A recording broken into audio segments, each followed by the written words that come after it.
Hi, everyone. Welcome to our 501c Drop webinar. Today, we're talking about end of year giving. My name is Leya Simmons. I am the CEO and co founder of BetterUnite. It's my absolute pleasure to welcome everybody here to our most recent edition. Our webinars are now happening every Tuesday at 1:30 Central. So I'm really happy to see so many folks joining us and join us because there's not just our BetterUnite friends, users, and partners on the call. We're starting to see a lot more of the nonprofit sector folks just joining in. So wherever and whyever you're here, you're welcome, you belong. I'm so happy you've decided to spend a little bit of time listening to me talk about one of my favorite things, which is all things nonprofit, all things fundraising. But I really do, you know, love the topic and the opportunity of the end of the year. So it's a really special time. And actually, let me back up a little bit and give you a quick frame of reference since I know, like I said, some of you are not maybe BetterUnite users. Maybe you don't know much about our company. So BetterUnite, like I said, a company that I co-founded. It's born of the tech problems that I encountered when I was actually a fundraiser, much like all of you, a development director, advancement officer, event director. I'm even as a board member, actually. I was a board member for a pretty small nonprofit when the idea of BetterUnite came to us. So BetterUnite is now one of the leading events, I would say the leading events and auction software for nonprofit fundraisers, galas, events, golf tournaments, peer-to-peer walk runs, really any and all things that you can conceive of to raise money in real life or actually virtually. We have that, but we also have this robust wraparound opportunity with, excuse me, different types of different modules where you're going to see that BetterUnite creates a kind of a one-of-a-kind ecosystem, a software ecosystem for all of the efforts that you all are undertaking every single day. That includes, let me get to it, that includes email marketing, volunteer and membership management, donor management, which is kind of the backbone of the BetterUnite suite of tools. That now includes a full moves management complement of tools that has workflows, automations, donor journeys, and portfolio management. You can utilize grants and pledge tracking, and of course, customizable, very configurable donation pages, campaign management. I've mentioned peer-to-peer tools, embedding pages. I'm decently sure I left something out of that list, but essentially, I hope you get the idea. But again, no matter why you came or what you're here to learn about, I'm just happy to spend a little bit of time with you. So you've heard about me. I have a very long background working with nonprofit organizations. Obviously, today I work with many, and talk to folks in the nonprofit sector basically exclusively outside of my family and friends. I'm a self-confessed nonprofit enthusiast. I love our sector. I love the work. I get super excited about your missions. I'm inspired by the people. That's you. And I admit that even today, even in this really difficult year of 2025, the headwinds have been really strong against really the nonprofit sector, all told. I am still a nonprofit optimist. I spent over a decade before founding BetterUnite kind of in the trenches. And I very often ran end of year campaigns with really very little time and often even less money. Before that and during that time, and even now, I have served on boards and I've actually been on the other side of the coin. I've participated as a peer-to-peer participant. I have been parts of committees and advisory roles, all of those wraparound places where we need our community, our kind of ambassadors to go out and help us attract the attention and the awareness and raise the money that we often need. And this, again, right now, end of year, such a unique time for a nonprofit organization. And I would say, particularly this year of 2025, I'm going to circle back around to that. So I'm passionate, as I said, about what we're talking about today, particularly How can you make the most of the final? Now it's down to just the final 5 weeks of the year. Arguably, this is the most critical time for a nonprofit's financial health moving into their next year. Years ago, let me tell you a little story. I was the development director of a nonprofit, and I was working. The nonprofit I was working for worked with youth in recovery from substance use disorder, working towards recovery in substance use disorder. And in December, early in December, actually really like right at Giving Tuesday time, we were trying to raise $60,000 to expand the programming that we were offering. We did not have any really big donors lined up. We had a couple, actually, particularly one that I can think of that was on the board, but that donor had not really stepped up, had actually stepped up earlier in the year, and so was rather out of runway for the end of the year. So we didn't really have anything like that you would traditionally think of as an opportunity built into our fundraising plan or scheme, but we did have a great story. It was a really good story and a compelling need. And so we told that story and we described that need, and we did it over email. We did it at our events. We did it through social media, through different campaigns. And we brought in $74,000 in just under 4 weeks. So I know that this can be done. I learned that taught me something, right? The end of the year window is an emotional moment. We all want to feel a part of something bigger, something intangible.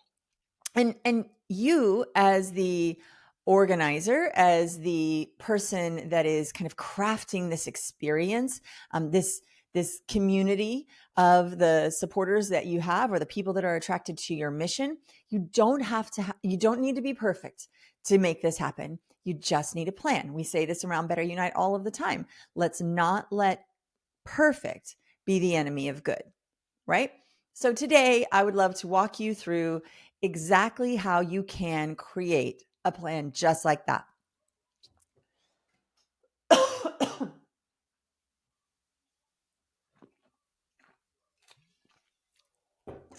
Excuse me.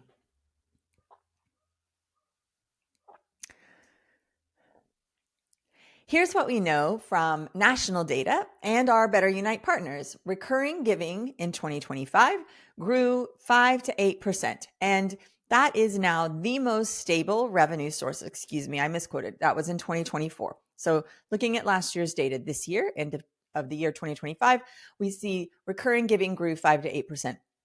That's a very big number, and that's very good news, right? Donor participation, however, is down, and it's down 3%. Now, that does not sound like a lot, but it does mean that fewer people are giving. And put into context, we know that the dollars that are raised, and this is an American, U.S. nonprofits, the philanthropic dollars that are being raised has steadily increased year over year. So what that means is that the top 10%, this is actually my data here, the top 10% of donors gave 80% of the dollars, and 1% gave nearly half. So that means 40%, right? So what we're seeing is a decline in small and micro donations to nonprofits. Now, this is to organized nonprofits. This is not direct one-to-one giving like a GoFundMe type page. This is people giving to institutions, nonprofit organizations. We also saw that event revenue rebounded. So what we're seeing is that's becoming much more of a key revenue driver and also a donor acquisition channel. So it's really good news for those of us interested in events. And if you're not, maybe you consider stepping into that arena this year, getting a little bit outside of your comfort zone. Online giving now, it's the majority. 55 to 60% of all gifts will be made online. And the source for that information is from the State of Giving report, the State of Giving 2025. It's a report by BetterUnite. You'll actually all be receiving that along with this recording. So take a look through. It's global data pulled from the Data Commons. That is the Fundraising Effectiveness Project. That's a Giving Tuesday partnership with platforms like BetterUnite. And that's also BetterUnite looking at our own data, the organizations that are raising money through BetterUnite. So all of this context, it tells us something. People are still giving. We know this, but they are also more selective. They are also moving to digital avenues for making donations. Broadly, more than half, far more than half now. And they also, all donors, expect more clarity and more connection from us to them. So there's, no longer a place for that one size fits all monthly newsletter type email strategy. That won't do it anymore. That is a surefire way to, possibly alienate donors, but certainly not inspire them, right? People are looking for more personalized attention and that kind of touch and cultivation that has typically been, I think, and I mean, of course, we don't love to say this, but historically, we have kind of reserved that type of attention for our major donors, right? For the very largest donors. We really have to find ways, and we can, with a lot of smart tech, we are now able to really make people feel seen and noticed. And I'm, again, going to tell you all about how we can do that. Nonprofits, I mean, and this is kind of it's unfortunate and it's also in some ways very good. Nonprofits are really held to the same standards as for-profit companies when it comes to online experiences. So the checkout page, the event purchase ticket page, the experience of a digital, your virtual auction when you're standing at the event, the check-in component, that these are our digital plus human experiences that our donors have with our nonprofit. And they are judging us, the nonprofits, at the same level as they are judging Nike and Coca-Cola and Ticketmaster. And again, while that can feel like it's not fair, just to be completely honest, it is just the fact. So what we need is we need to create, there is a really strong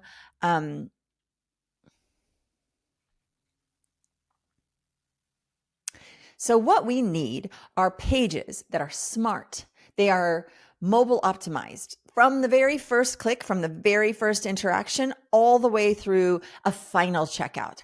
They have to be visually appealing.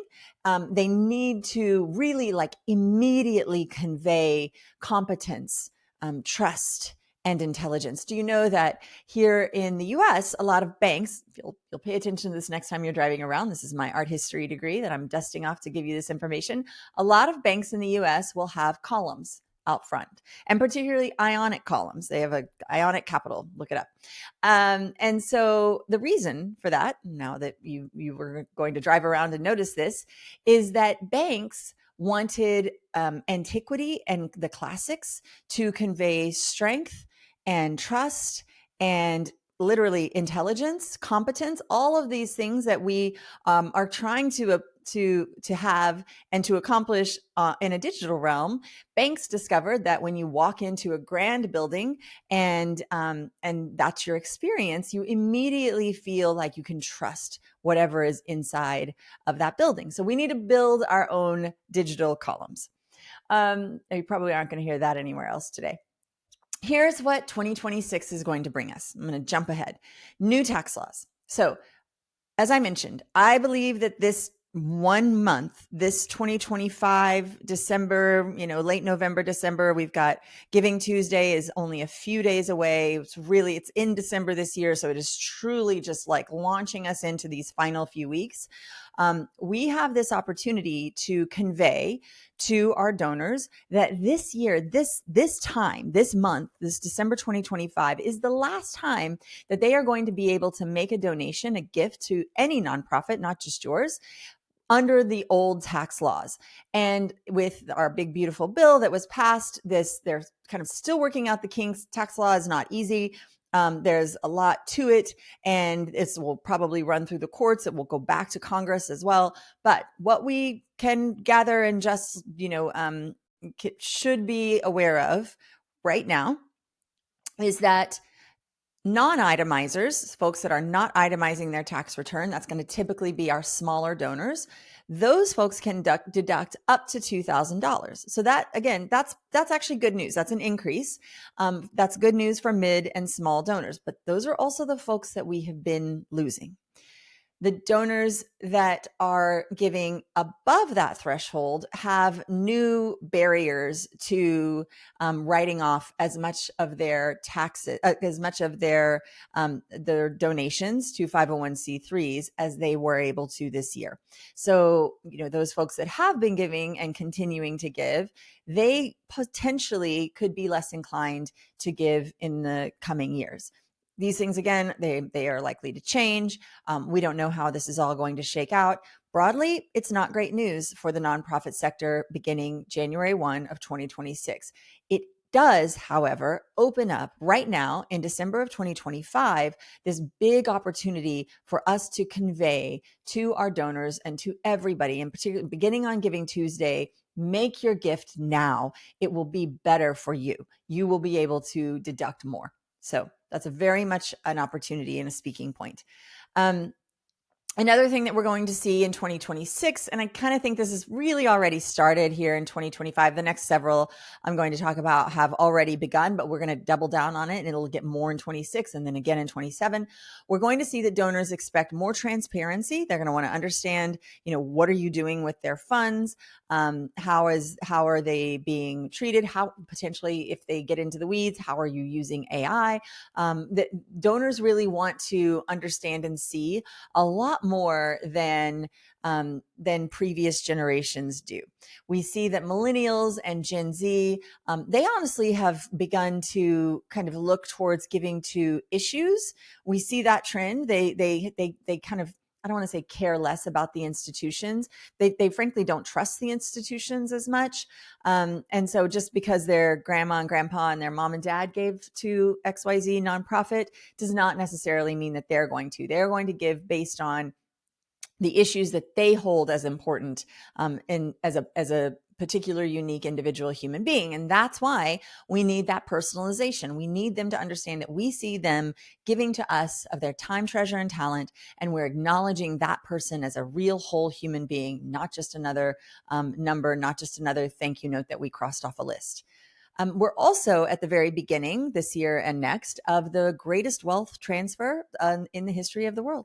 As baby boomers begin to die off, for lack of a better way of putting it, the Gen X's, the millennials, and even Gen Z will be the recipients of somewhere in the realm of $70 to $73 trillion. $70 to $73 trillion. And minds that are much better and frankly than mine, or looking at this a lot more closely than I am, have determined that they're guessing that something close to about 13 trillion of those dollars will flow into nonprofit organizations. So that's everything from, their college, their alma mater, to issue-based nonprofits. But that's going to happen over the next 20 years. With all of that happening and all of that wealth transfer occurring, becoming ready and beginning to kind of speak the language of, maybe Gen X, but actually certainly Gen X, millennials, and Gen Z is more critical than ever. We've never seen a shift in approach to donations, and the likes of which we are seeing right now in this next 20 years. So become prepared. AI also, it's everywhere. It's going to stay everywhere. We're going to have to get more used to it. We're going to need to use it more and better and more intelligently and more ethically. We need to be transparent, as I said, about our AI usage. Like, you need to have a manifesto or a document for your nonprofit as to how and when to use an AI tool, which tools you approve, which tools you don't, which ones are, built in and gated in sandbox type scenarios, which ones are not. And so making sure that you're both leveraging the opportunities that AI brings, but also putting up the guardrails that are necessary for any nonprofit, not just nonprofit, any business at all. Those are really, really important, particularly with sensitive communities, information, with the information about your donors. You're going to want to pay attention to how you utilize that.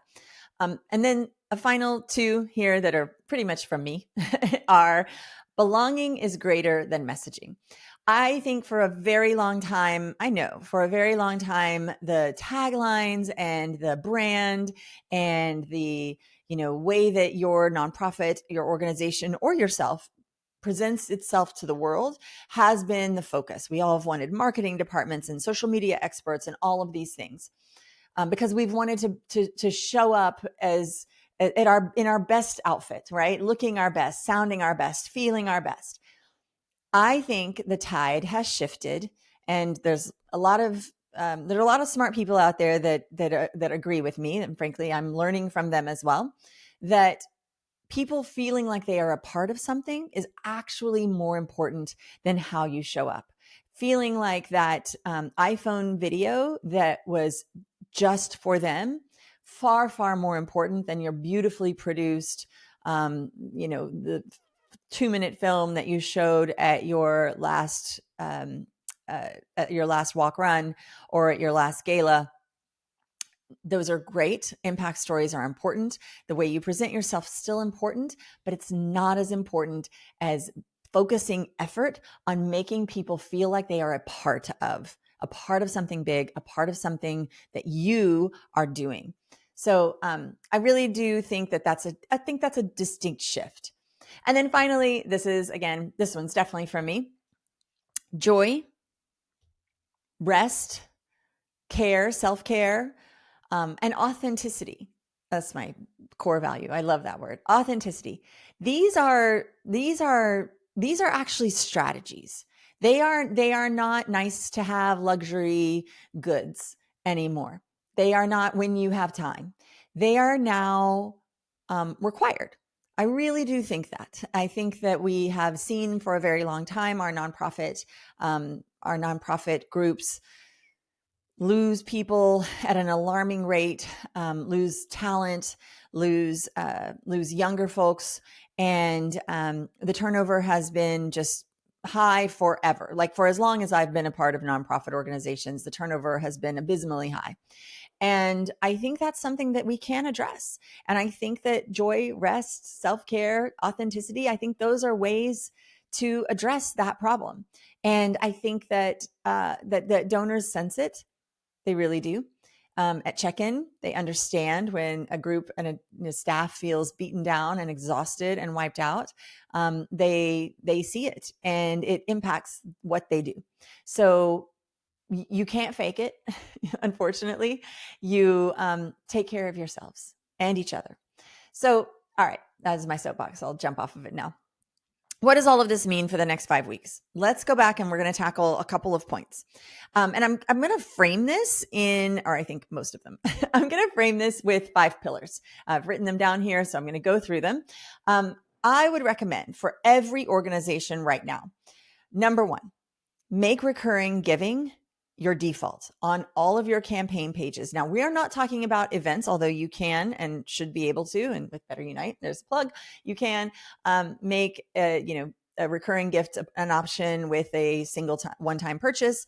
But when we are just what typically we're doing during this end of year period, we are asking for one-time donations through a campaign page, through a checkout form. No longer. Let's ask for recurring donations. Let's go ahead and do that. It's a far easier ask if you think about it. And most of the time, folks are going to give more because $10 a month sounds like a whole lot less than $120 or that $100 donations. If you ask 5 people to make a $100 gift and another 5 people to make $10 to give $10 a month, more of people will choose that. You'll have higher success rate in my analogy here. You'll have a higher success rate with the folks that you ask to give you $10 a month because it's easier to do. It's the price of a fancy bougie coffee and you don't have to think about it. It just happens automatically, right? And you'll have less because $100 feels like a great deal to part with at any one time. You're actually getting more when that happens, right? So you can also This is where I love this piece. This is where the psychology steps in. When you are asking for a recurring donation, you are inviting the donor in. You are asking them to join your tribe. You are saying you are becoming a part of the movement that we have begun. And we are here to execute on your goodwill. Because you gave us this, we now can go out and become, you're the hero and we are your weapon. And we are out there to move the needle and change things.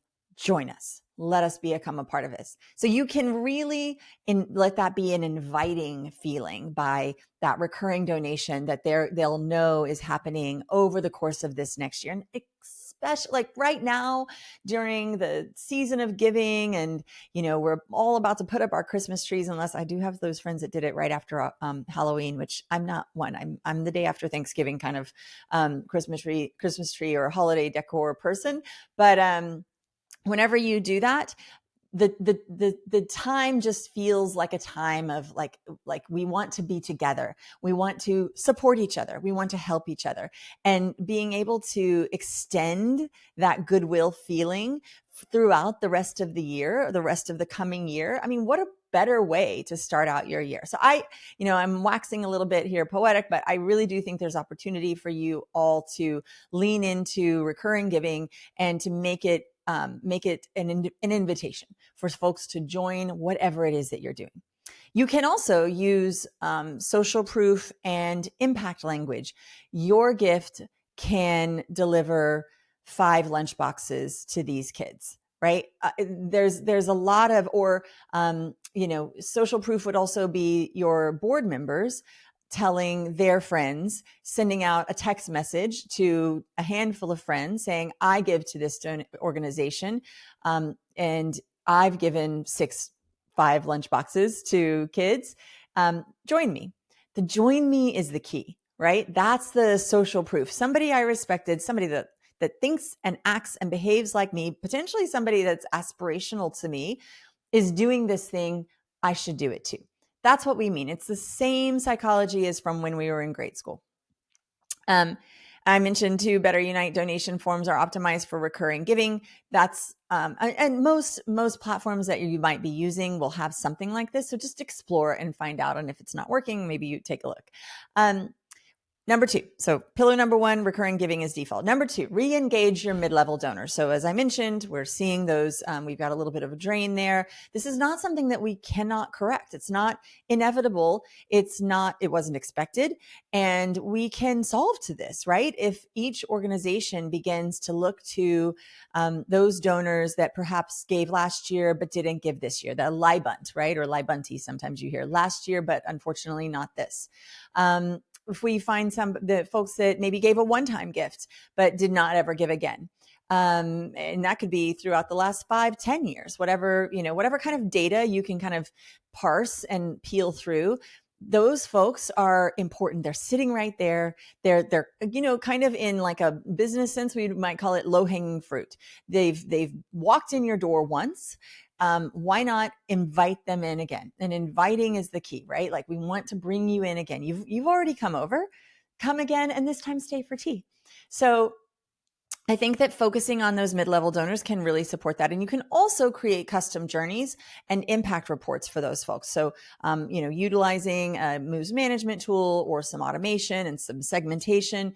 And when I say automation, I think it sounds a lot of the time like robots are doing all of this. And that is absolutely not true. What our automations and our workflows are actually accomplishing is they're making sure those donors don't get lost. So rather than them walking in the door one time because your board member invited them, and then you sent them the automated thank you, and they never heard from you again. Maybe they got your newsletter, but I mean, they deleted it because who doesn't delete, just go down and delete half of their email inbox anyway.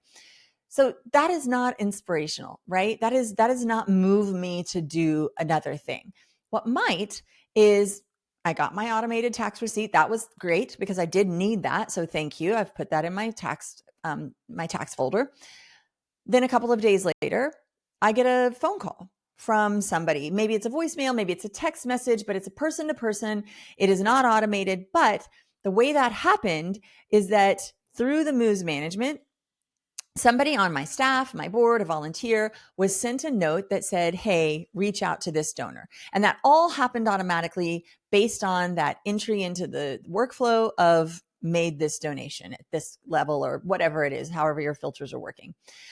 So what we're doing with these automations is we're just making sure that we can actually approach each donor, treat them like an individual through human to human touch. Sometimes it is an impact story. Sometimes it's a beautifully branded email, but often it's a text message. It's an invitation to coffee for maybe a larger donor.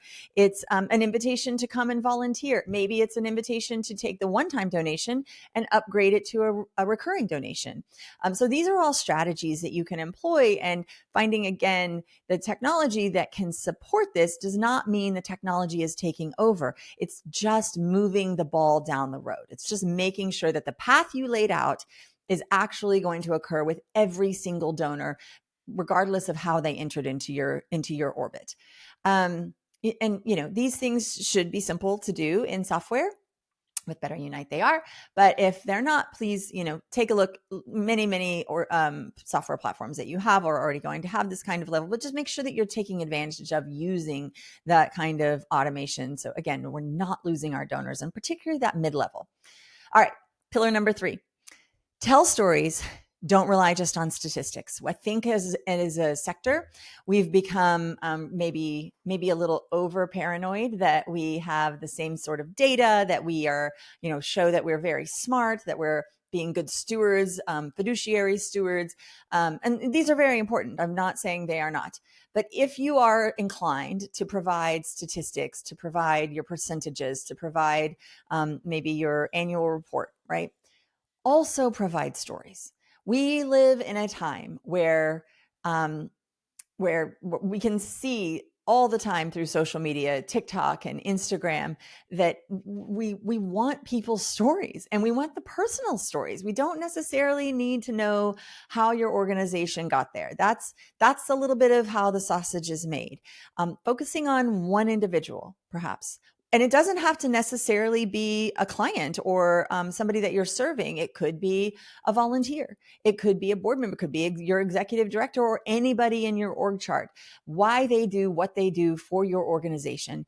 That is what is compelling. And that is also another invitation. It could be that the person that is telling the story looks like me. Okay, now I know that that's a place I could belong, because it doesn't mean necessarily like looks like me, right? But like is like me, right?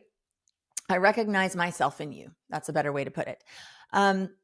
Or it could be that it's inspirational and I see who you are and now I'm inspired, because how many times has that happened? It could also be a more kind of day in the life. I mean, I think that there's a reason that all of the brands that we've talked about are using influencers today, because they are relatable. People see them every single day. They say something that is comfortable. They are authentic as well. And I'm not saying at all that you need to go pay an influencer, although you can. And certainly if you have a relationship with one, you should definitely use that. But I am saying that you can make these stories, make them the headline. And let the data, let the statistics, let the numbers, let that be a little deeper into the story, right? That we don't need to lead with that anymore. You can also invite donors into a story in progress. My example before was, we're trying to expand on what we're doing. We really want to build into a different program. But look, we have been doing it. We just want it to be bigger and do more and come in, help us. Let's go together. And so, we all like to be a part of a winning team. That's, there are times, of course, you can, bridge campaigns and things like that when an organization needs to raise money. But, I've said this, desperation is not a pretty color on anybody. And people are drawn and attracted to things that feel like they are succeeding. So when you can craft that narrative and paint that picture. I think, I mean, I know statistics will tell us that campaigns that are building something that is already going have a far greater chance of succeeding than those campaigns that feel that kind of desperate, like if you don't give, we will have to shut down, or that's an extreme example, but something like that is always is less desirable than join us as we go win. You can also note, sorry, here we go. I've got a note here. Data from our friends at GoFundMe, and these folks know a little bit about one-to-one donations or fundraising pages. They will tell us that campaigns, so these, think of a GoFundMe page, right? Campaigns that show a human face, not a puppy, not a child. Well, I mean, it could be a child, but a human face will always do better than those if you're the environment and you've got a landscape view, or you're highlighting an animal in the wild. Put a person in there as well. That is what our data will tell us, that all of those pages will do better if there is a human person. And I think that just speaks to this, we want to give to people. It's at the end of it all. And this is an axiom for a reason within donating. People are not donating to your organization. They're donating to the person. They're donating to a human person that they are connecting with. So anytime you can, add that person's face in. All right, let's move on to number 4. Use urgency and clarity. So while I just said, don't be desperate, also don't sit back and say, yeah, we're gathering donations and it's super fun. Like this time, particularly at the end of the year, we all have a built-in deadline, December 31st, that is going to end. And we can say, and I've seen actually in the last week, I've seen nonprofits start to send go ahead and make your Giving Tuesday gift. And I love that, right? Like we don't have to, I mean, how long does Black Friday last these days, right? Like there is no reason that we can't start earlier into the year, because we do have this kind of final cutoff. And this year, particularly December 31st is a really big moment, because on January 1 of 2026, the tax laws will change and the way that people can write off their charitable gifts is going to be different. So make your donations now, make it by December 31st. You can also create goals. So clarity, like you want to say, we are working to raise $60,000. Help us on this goal. And sometimes that frame works. I hear from event planners all the time, like some like thermometers, some don't, some feel very strongly both ways. They don't always work in the event room, because missing a goal can feel terrible when you're like staring at a thermometer on a screen and nobody's raising their hands and it's crickets. But this is digital, so very few people are going to see your thermometer and go back to check and make sure that you hit your mark or you hit your goal. So a lot of times the campaigns during this time of year can actually benefit from a thermometer or something like that. So live fundraising thermometers, make sure that your software has something like that. And then also some automated updates. While again, you don't have to advertise whether or not you finally hit the goal, letting people know that you're on your way and, hey, you could give again to really nudge us along the way, or please share this, our campaign with your friends or your family during your end of year, Christmas card or whatever it is. Like again, we're inviting them in and we're letting them feel a part. We're letting our donors feel like they are a part of our effort and our mission. And finally, my 5th pillar, center belonging and gratitude. As I mentioned, I think the branding days, I don't know that they're over, and I don't know that it's like not something you should still pay attention to. I don't think it's something you can ignore. However, prioritizing, maybe try it just this year, right? This is not something you have to try forever just because Leah said, but maybe try it for the campaign, centering on the idea of, I want to bring you into our fold.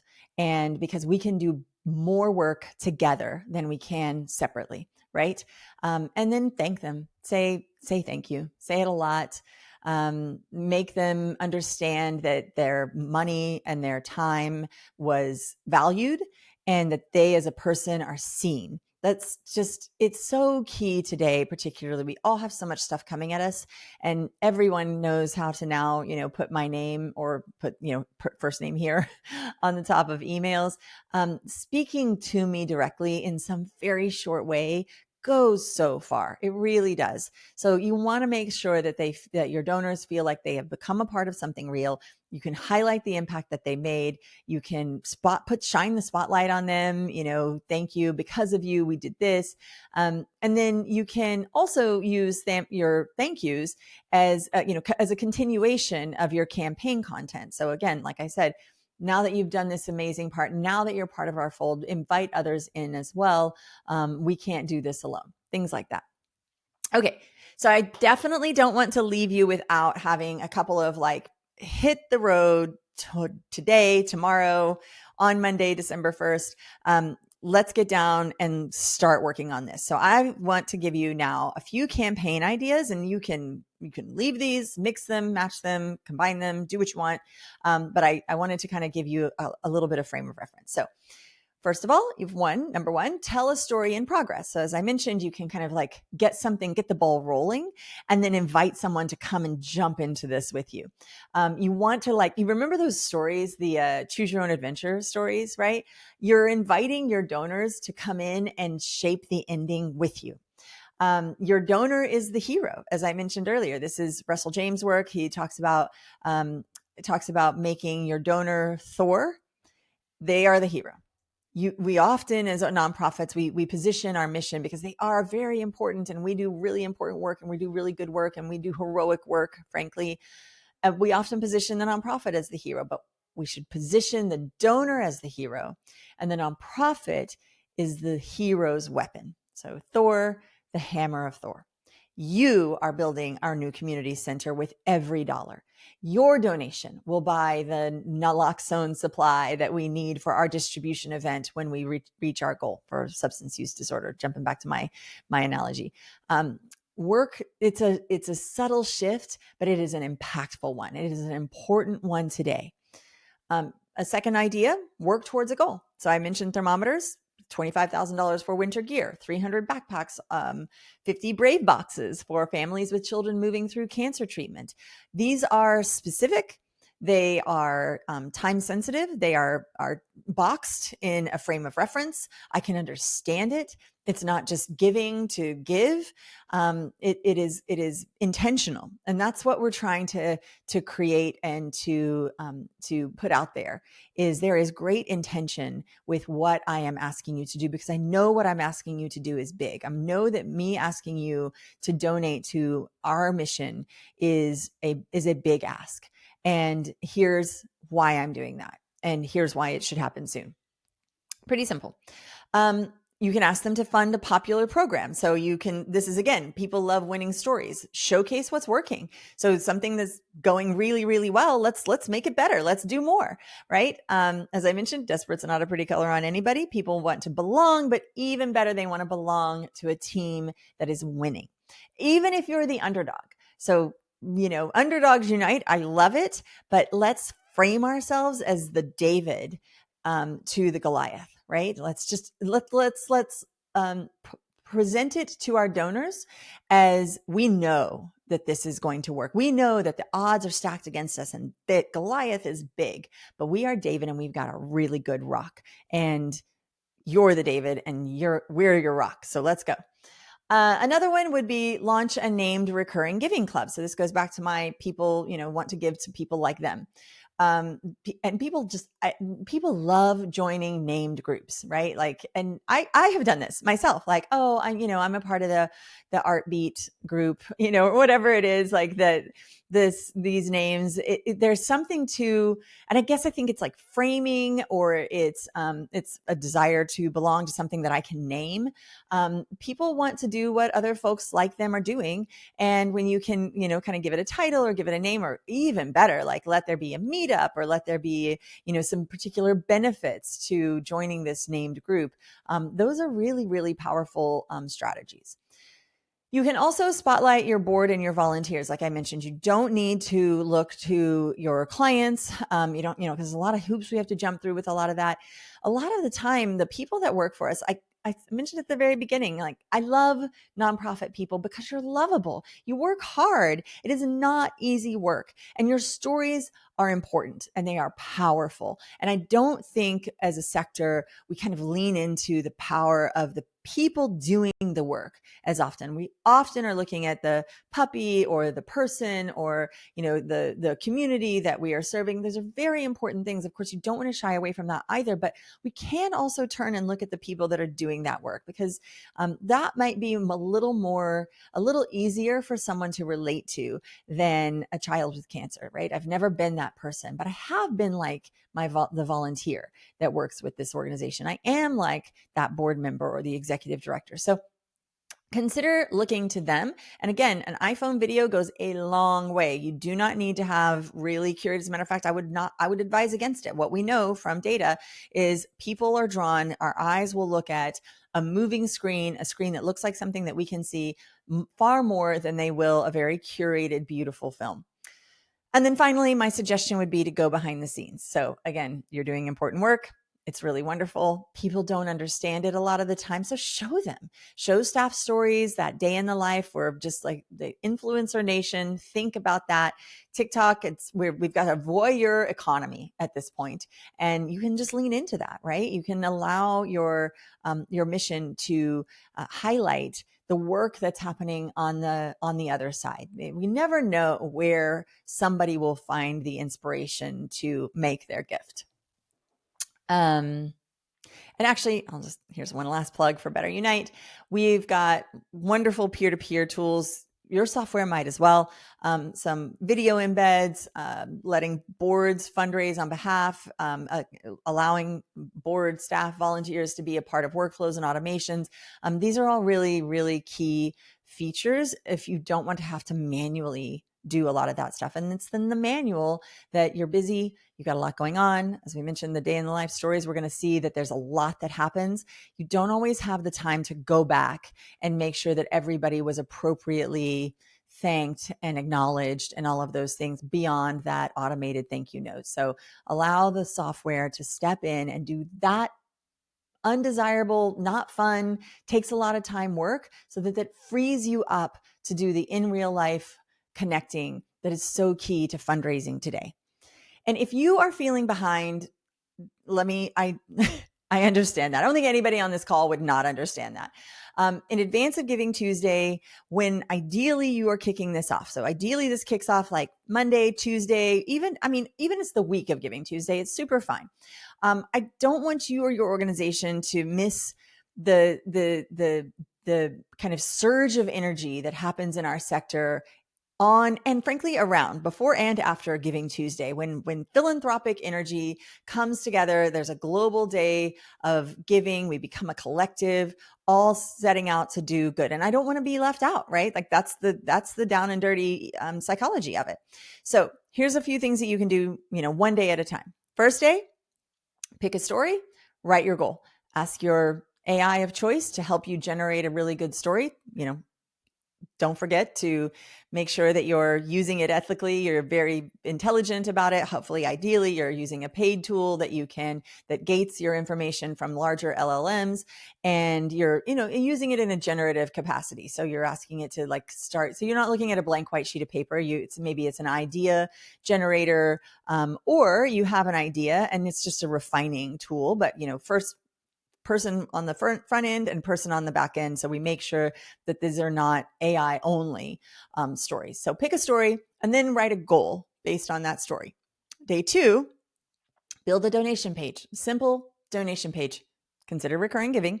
And then also segment an email list. So find whatever segment you decide you're going to do, Leibunt, gave once, never again, whatever that is, whoever you're going to focus on. So really kind of focus, right? So we're not sending a single broad message out to everybody that we've ever met. On day 3, schedule 3 emails. So when I was doing this at the end of the year, I remember I was so uncomfortable with the idea that the last week I was going to send an email every single day.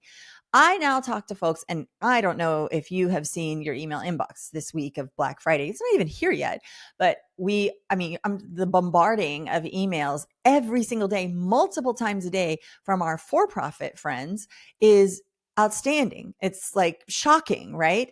And I think the strategy is I never know when I'm going to get you, so I'm just going to send you as many as I can. Like what headline and what title is going to work to these emails.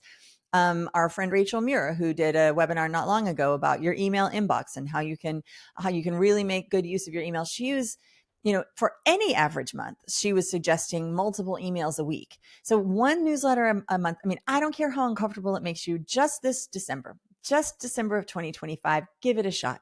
Send several emails a week, or as my day 3 suggestion is, just schedule 3 of them. Just on day 3, schedule 3. Hopefully those will go out and you'll be inspired to write some more. On day 4, write 4 thank you messages. So just, different messages for different people who gave in different ways.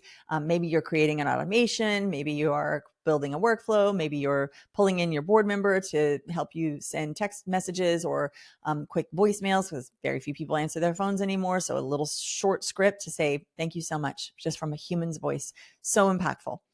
And then on day 5, create a simple social media plan. So social media, I don't think needs to happen every single day. It could, but it's, what you can handle, what your bandwidth can take. If you've got a tool that allows you to post or schedule out posts, great. If you don't, prep the ideas, right? Prepping the ideas is the thing that takes the most time. Get your image or your short videos and make a plan, do a strategy. Maybe it's all stories. Maybe you're not actually creating posts. So, or maybe you're handing it over for a takeover through your board, whatever it is, create a plan on your 5th day. And on your 6th day, now you're going to prep your board and your key supporters. So whether it's the committee for your gala in 2026 that you're going to task with maybe helping out for the end of year campaign, or it's your, board members, which you should do that also, because that's their role, frankly, is to support all financial efforts of the nonprofit, or any other key supporters, volunteers, your staff, whomever it is.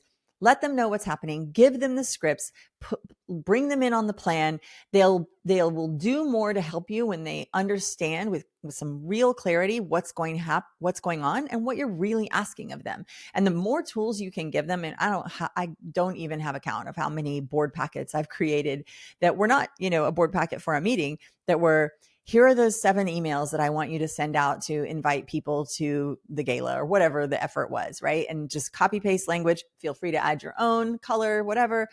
So just get the people that are going to be doing this work with you. With you is key. None of us can do this alone. So tell them what's happening, what's up, what your goal is, and how they can help. And I promise you will see that they will. And on the final day, you launch it. Let's go, right? And now we start to track. Now we start to see what happens. You start to learn. Like, every step of this path is a learning. Every opportunity is something. We're going to take something away and we're going to do better next time. As Maya Angelou said, now you know better, so do better. So just, there's your mantra, right? None of us is an expert immediately. I don't know your organization. I don't have the answer for your particular organization. You know your organization, and you know your bandwidth and what you can accomplish. So lean into all of that. Give yourself a lot of grace. Nothing needs to be fancy. It just needs focus, intention, and a plan. Just some effort. The nonprofit sector right now is not just recovering from a single disruption. We have had kind of hit after hit in 2025. We're all navigating many, many, many disruptions, but we're navigating them all at once. I was reading about this with another colleague, and I don't remember who said it. I'll have to attribute it later in the notes, but there's been a lot that has happened and a lot that has changed, and it's all changed in a very short amount of time, most of it in 2025. But that does mean, so when there is disruption, when there is some chaos, right, opportunity is also there. We can design a new way of connecting, of giving, and of building trust. We can take steps in that direction. It might not happen tomorrow, but we are on the path. So let your year-end campaign be something of a beacon. Let it be a beacon of clarity, of courage, of hope, of impact. These are inspirational, aspirational things. Let that shine through. And remember that the best time to do any of this is right now. So start. Biggest step you'll take is the first one. If you want help building or launching your end of year campaign, I would love to connect with you, or my team would love to connect with you as well. I'm going to pull back up my little slideshow here, and I'm going to jump back. Sorry, let's go here. Yeah. If you're not a BetterUnite user and you'd like to talk to us about these strategies or anything else, take a scan this QR code. It's betterunite.com/request demo. That's if you really want to kind of take a look around the software and, kind of ask us to maybe improve upon what you've got or compare what you have. I would also love to invite you to email me with any questions that you have, Leya, Leya at betterunite.com. If you are a BetterUnite user, email your account manager. If you don't know your account manager's email address off the top of your head, I understand. Please just email support at betterunite.com and we will put you in touch with the right people so that you can get these campaigns nailed down, dialed in, and ready to go so that you are ready when the opportunity arises. Okay, so I want to jump back to the slide that I skipped. This is for next week on December 2nd, which is actually Giving Tuesday. So our Giving Tuesday 501c Drop webinar is going to be with Emma Shinnick, who's our training and onboarding director, and Kirby Cathy, our account and events specialist. Both of them, these incredible women, came from the nonprofit sector before they worked at BetterUnite. They both actually have very strong event backgrounds, but very dialed in on fundraising. They are the perfect people to listen to on Giving Tuesday. So scan the QR code so that you can sign up and register. We'll also have the link in the notes for this video, but it will be an incredible opportunity. If you're a user of BetterUnite, ask them questions about, whatever it is that you'd like to know. If you're not, ask them questions about the sector, what you're doing, how Giving Tuesday is going, whatever it is. We would love, love, love to have you at our next 501c Drop. Thank you so much. That's all I've got for today. I so appreciate you taking a minute, listening to me. I hope that this has been helpful and useful for you.